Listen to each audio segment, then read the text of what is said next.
Welcome to English Insights, your go-to channel for mastering English with a scientific twist. In today's video, we'll dive into maintaining both physical and mental health while preparing for the IELTS test. From balanced diets to stress management techniques like meditation and deep breathing, we'll share practical tips to help you perform your best. Stay tuned, and let's build your success story together. All right, so get this.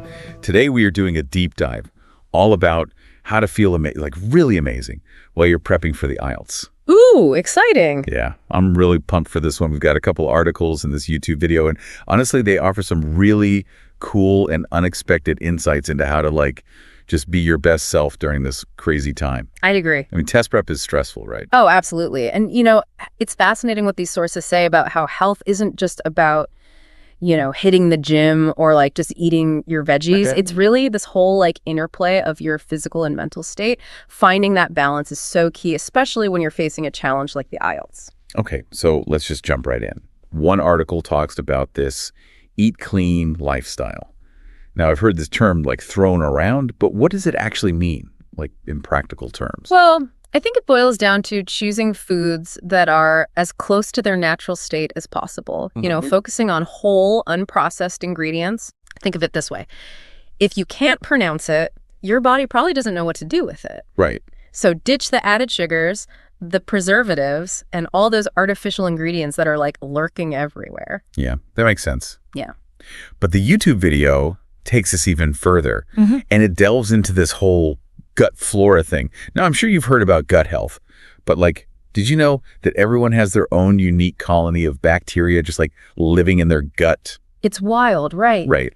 And it's kind of mind-blowing when you think about it, because it's why this whole idea of personalized nutrition is becoming so important. Okay. What works for one person may not work for another. Right. It really comes down to understanding how your own body reacts to different foods. Yeah, that's super interesting. And the YouTuber actually shares this funny story about getting ridiculously bloated after eating salty crisps. I mean, we've all been there, right? Yeah. But the point is, our bodies are constantly giving us signals. Totally. And we need to pay attention. We do. If we zoom out for a sec and connect this to the bigger picture, it's all about tuning into your body's feedback. Have you ever noticed how certain foods just don't sit well with you? Or maybe they make you feel kind of sluggish or foggy-headed? Yeah. Just being aware of those patterns is so helpful, especially when you need to be at your mental best. Totally agree with you on that one. I can definitely tell the difference in my energy and focus depending on what I eat.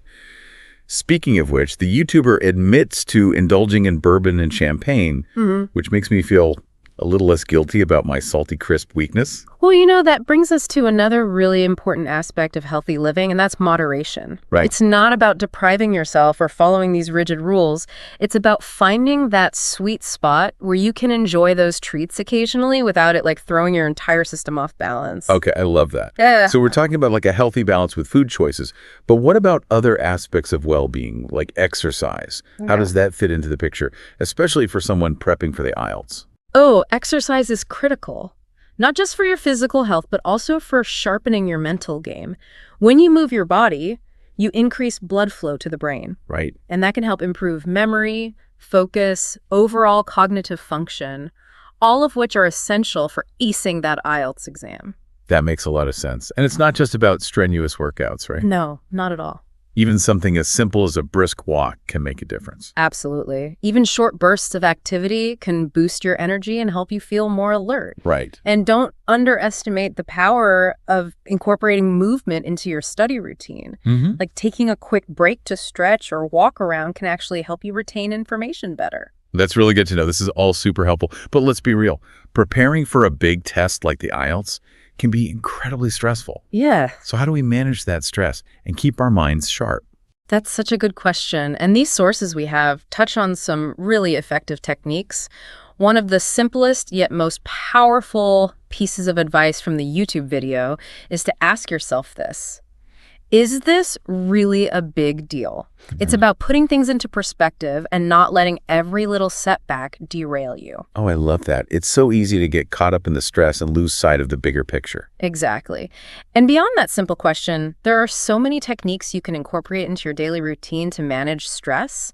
Mindfulness and meditation have been shown to be incredibly effective, and there are tons of apps and guided meditations available online. I've dabbled in meditation, and it's definitely helpful. Yeah. What about those days when you just feel completely overwhelmed? What are some quick and easy things you can do to de-stress in the moment? Deep breathing exercises are fantastic. Taking a few slow, deep breaths can instantly calm your nervous system and help you regain control when you're feeling anxious. Okay. And never underestimate the power of a good laugh. Watching a funny video or listening to your favorite comedian can be a great way to shift your mood and release tension. Those are great tips. I'm definitely going to add some deep breathing and laughter breaks to my study schedule. Yeah. But speaking of stress, the YouTuber talks about how ineffective those typical health classes in school can be. You know, the ones that just lecture and scare you into being healthy. Oh, yeah. They found it totally demotivating. It's so true. I think that raises a really important point about how we approach health education in general. It shouldn't be about fear tactics or guilt-tripping people. Right. It should be about empowering individuals with knowledge and practical tools they can actually use to make positive changes in their lives. What are your experiences with health education? Yeah. Do you think it could be improved? You know what? I think that's a question we could all ask ourselves. I agree. There's definitely room for improvement in terms of making health education more engaging, relatable, and empowering. But let's shift gears a bit. The YouTuber also touches on the importance of social connections and how unhealthy social habits, like isolating yourself from others, can negatively impact your well-being. What are your thoughts on that? Well, I think that's crucial, especially when you're thinking about something as demanding as IELTS preparation. You know, healthy relationships and strong social connections provide this vital support system. Yeah. They give you a space to vent, to celebrate your wins, and to feel connected to something bigger than yourself. Right. And that sense of connection can be incredibly grounding and reassuring when you're facing a challenge. So, in essence, we're not just prepping for the IELTS, we're prepping for life, right? Precisely. The skills you develop in managing your well-being during this time will serve you far beyond the exam itself. And that brings us back to the core message of these sources. Right. Taking care of your physical and mental health is not a luxury. It's an investment in your overall success and well-being. I love that perspective. It's not just about passing a test. It's not. It's about creating a lifestyle that supports you in all aspects of your life. Yes.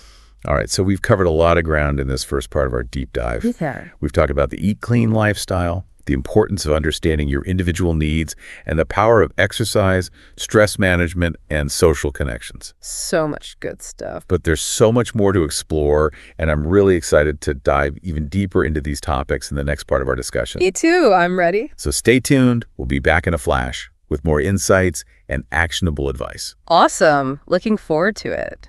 Welcome back. Now, where were we? Yes, talking about creating a lifestyle that supports you on all levels. That's really the key takeaway here. Totally. And I'm curious to know more about this bio-individuality thing you mentioned earlier. Yeah. It sounds super intriguing, but I'm not entirely sure what it means. Yeah, it's fascinating, right? Basically, bio-individuality recognizes that we're all unique individuals with different needs and responses to food and lifestyle choices. What works wonders for your best friend might not have the same effect on you. So it's like a personalized approach to health. Exactly. It's about tuning into your own body's signals and experimenting to find what truly makes you feel your best. For example, some people thrive on a plant-based diet, while others feel better incorporating animal protein.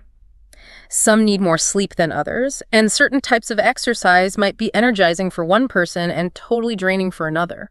Okay, that makes a lot of sense, but how do you actually figure out what works best for you? It seems like a lot of trial and error. It can be, but it's also a really empowering journey of self-discovery. There are a few things you can do to start exploring your own bio-individuality. First, pay attention to how you feel after eating certain foods. Do you feel energized, sluggish, bloated, or clear-headed? Keeping a food journal can be helpful for tracking these patterns. That's a great tip. I'm definitely going to try that. And beyond diet, consider experimenting with different types of exercise and movement. Okay. Notice how you feel before, during, and after your workouts. Are you energized, stressed, or depleted. The key is to find activities that you genuinely enjoy and that leave you feeling good both physically and mentally. Yeah, this is all starting to click for me now. It's about paying attention to those subtle cues our bodies are giving us all the time. Exactly. It's like learning to speak your body's language. Right. And the more you listen, the better you'll become at understanding its needs. I'm starting to feel like a health detective. Right. But let's talk a bit more about the mental side of things, especially in the context of the IELTS. What are some practical techniques we can use to manage stress and anxiety, especially in those high-pressure moments leading up to the test? Well, we've already talked about mindfulness and meditation, which can be incredibly powerful tools. But there are so many other techniques you can try. Have you ever heard of progressive muscle relaxation? I'm not sure I have. What is that? So it's a simple technique where you systematically tense and release different muscle groups in your body. And it helps to release physical tension, which can then calm your mind. It's a great way to unwind before bed or even take a quick break during a study session. Interesting. I'll have to give that a try. Any other tips for dealing with test anxiety specifically?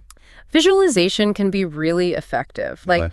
Take some time to visualize yourself walking into the test center feeling confident and prepared. Imagine yourself answering the questions with ease and clarity. This can help to reprogram your subconscious mind and reduce anxiety. I love that. It's like mental rehearsal for the big day. Exactly. And speaking of rehearsal, make sure you're familiarizing yourself with the format of the IELTS test.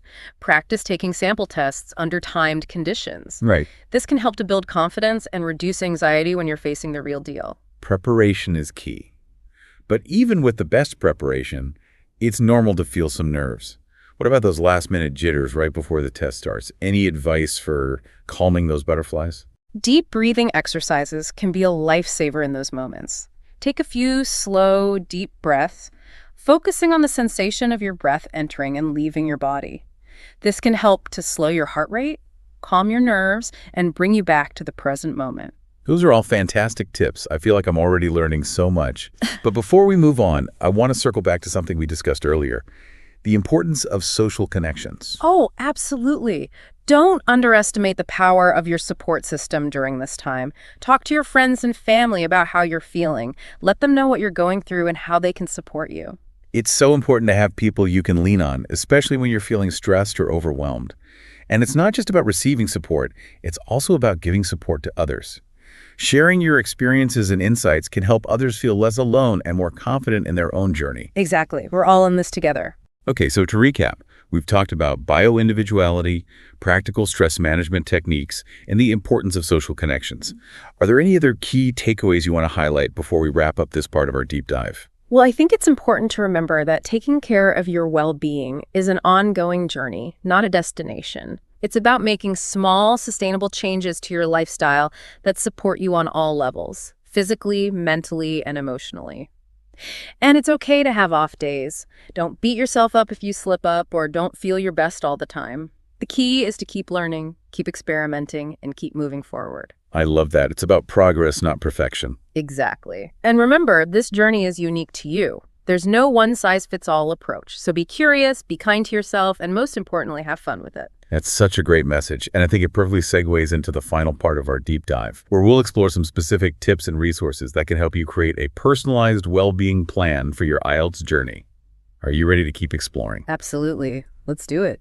Okay, so we're back and ready to wrap up this deep dive into healthy habits for the IELTS. We've talked about a lot, from personalized nutrition and stress-busting techniques to the power of social connections and even a bit of mental rehearsal. Now let's get into some specific resources and actual steps you can take to create a personalized well-being plan for your IELTS journey. I like it. Sounds good. So where should we start? Well, I'm thinking back to our chat about bio-individuality. If someone wants to explore that further, where would you recommend they begin? There are some awesome resources out there, especially online. Websites like Precision Nutrition and Mind Body Green offer articles, quizzes, and even personalized coaching programs. These can guide you in understanding your unique needs. And don't forget about connecting with a registered dietitian or a nutritionist who focuses on bio-individuality. They can really help you create a plan that supports your specific goals and lifestyle. Okay, making a note of those myself. But let's say someone is feeling super overwhelmed with stress and anxiety, especially with the IELTS test coming up. What are some practical tools they can use to manage those feelings? Well, we already touched on mindfulness and meditation, right? And there are amazing apps out there that can make these practices so easy. Headspace and Calm are two popular options that offer guided meditations, sleep stories, even nature sounds, all to help you relax and de-stress. And if you're feeling a little more adventurous, you could try the Muse headband. Ooh, I've heard good things about those apps. But the Muse headband, tell me more. It gives you real-time feedback on your brain activity while you meditate, which can be super motivating. Wow, that's like high-tech meditation. Okay, but what about those days when you just need a quick fix to calm your nerves? Anything simple that can help. For sure. Remember those deep breathing exercises we talked about? You can do those anytime, anywhere. And if you're feeling a bit more adventurous, try alternate nostril breathing. A yogic technique really helps balance your nervous system. It's surprisingly effective. Okay, I'm adding that to my list to try. But sometimes stress, it shows up physically, like with muscle tension or headaches. How can people address those physical symptoms? Progressive muscle relaxation, yeah, that's great for releasing muscle tension. And if you're dealing with headaches, try a cold compress or gently massaging your temples. Aromatherapy can also be super soothing. Lavender oil is great for its calming properties. Just a couple drops on a tissue or in a diffuser can make a difference. Love how simple and effective these tips are. But before we wrap up, I want to go back to something we talked about. The power of connection. Whether it's connecting with a nutrition expert, joining an online meditation community, or even just talking to a friend for support, building those connections can make a big difference in your well-being. You're so right. We're social beings, Those connections give us a sense of belonging, support, and shared understanding. Super powerful stuff, especially when things get tough. Okay, as we finish up, I want to leave our listeners with one final thought. This journey of well-being, it's yours. There's no one right way to do it. Be curious, experiment, find what truly works for you. And remember, taking care of yourself isn't selfish, it's essential. When you feel your best, you can do your best, especially on that IELTS exam. That's the perfect way to put it. And remember, we're here to support you on this journey. If you have any questions, thoughts, or tips you want to share, drop a comment below. We love hearing from you all and creating this community of shared learning and support. Yes. Thanks for joining us on this deep dive into healthy habits for the IELTS. We'll see you next time with another awesome topic. Until then, stay curious, stay healthy, and best of luck with your IELTS journey. Thank you for watching English Insights.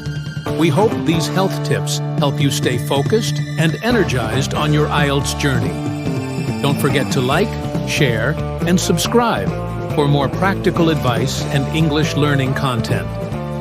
See you in the next video. Stay healthy and keep learning.